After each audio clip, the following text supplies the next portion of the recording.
It is the year 2050. Hello, 2025. I am speaking from the year 2050. Это новый рубеж для всего человечества. They told us space was infinite, but in 2050 it feels anything but.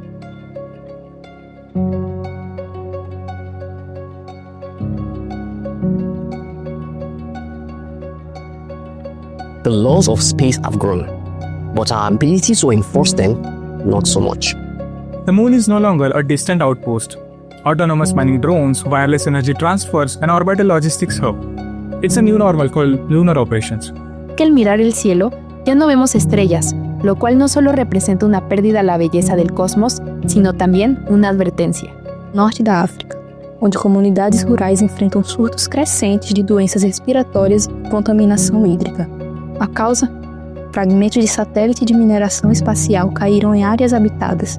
The biggest challenge I face is space cyber Orbital warfare. congestion has become a 2050 reality. Transport vessel. An unauthorized object just entered the orbit and started interfering cyber with sensors, health comms, and education signals. My name is Emily Karakolova, and I serve as a Chief Treaty Negotiator for Intergenerational Equity in Outer Space Governance. My name is Fatima Babaeva, AI Ethics Engineer. I am a treaty negotiator with the African Space Law Commission. We serve under the banner of the United Planet. Я переговорщик, стоящий между шансом на мир и угрозой раскола. My job entails working on the intersection of science and diplomacy.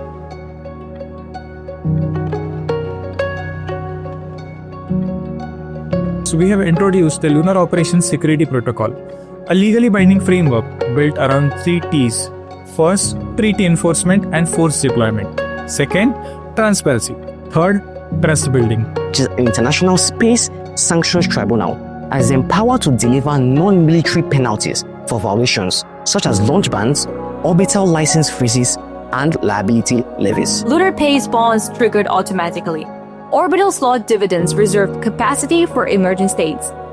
Open traffic data became a legal obligation, not charity. We established multilateral deconfliction protocols. A space equity clause which speaks to equitable access to lunar zones.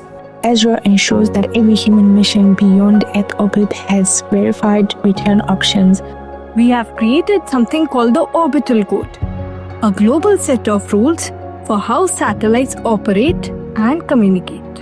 As an Australian, I've seen our country become an influential space diplomat, connecting long-standing transatlantic institutions with the diverse voices of the Asia and the Pacific. We implemented preventive measures, updated treaties, reduced inequalities, and shared security knowledge. A multilateral agreement designed to guide peaceful AI-driven decision-making in orbit.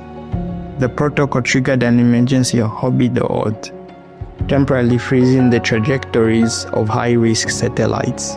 Así, arrancamos misiones conjuntas, proyectos de cooperación científica y, por supuesto, el desarrollo colaborativo de hábitats inteligentes, como este donde estás ahora.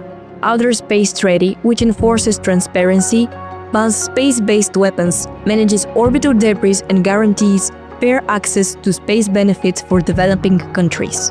We must invest in young people, especially those from the least developed countries and rural communities. Necesitamos movernos hacia un marco normativo actualizado y sobre todo vinculante que regule la cantidad, brillo y distribución de los satélites.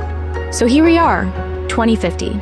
Space is still vast, still fragile, still full of promise and peril. I grew up in Zambia where space was a distant dream. But in 2050, we are not just users of space, we are shapers of it. The future of space is inclusive of all. As a Bangladeshi, I believe that global cooperation is the only way forward. I believe in a different vision. One where space security is built on cooperation, not competition. Garantir justiça espacial é garantir justiça aqui na Terra. So, build wisely. Мы все в одной лодке. Грести вместе значит выжить. I see space as our greatest project of peace. Security in space isn't about who owns the heavens. It's about how bravely we're willing to share it.